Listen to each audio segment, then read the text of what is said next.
पाकिस्तानने भारतासमोर मैदानात उतरण्याआधीच गुडघे टेकलेत। 15 फेब्रुवारीचा हाय व्होल्टेज सामना आता पाकिस्तान खेळणार नाहीये। ही बातमी नक्की काय आहे जाणून घेऊयात थोडक्यात। पाकिस्तान सरकारने त्यांच्या क्रिकेट टीमला वर्ल्ड कप मध्ये खेळायला परवानगी तर दिली आहे, पण एका अटीवर। ती अट म्हणजे 15 फेब्रुवारी 2026 ला भारतासोबत होणाऱ्या मॅचवर पाकिस्तानने चक्क बहिष्कार टाकलाय। पाकिस्तानचे पंतप्रधान आणि पाकिस्तान क्रिकेट बोर्डने ठरवलंय की ते काहीही झालं तरी भारतासमोर खेळणारच नाहीये। आयसीसी पूर्णपणे बीसीसीआयच्या तालावर नाचते आणि बीसीसीआयच्या दबावाखाली काम करते असा आरोप करत त्यांनी ही आडमुठी भूमिका घेतली। आता पाकिस्तानचे बाकीचे सामने श्रीलंकेत होणार आहेत, तिथे ते नेदरलँड आणि अमेरिकेसारख्या टीम सोबत खेळणार आहेत, पण भारतासोबत खेळायची त्यांची काही हिम्मत होत नाहीये। पण या निर्णयामुळे पाकिस्तानचं स्वतःचं नुकसान होणार आहे।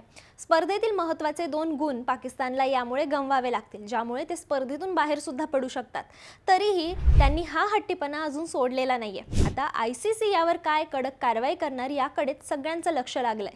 तुम्हाला काय वाटतं? पाकिस्तानची ही भूमिका म्हणजे भारताबाबतची भीती आहे की काही राजकारण? तुमचं मत आम्हाला कमेंटमध्ये नक्की सांगा। बातमी म्हणजे थोडक्यात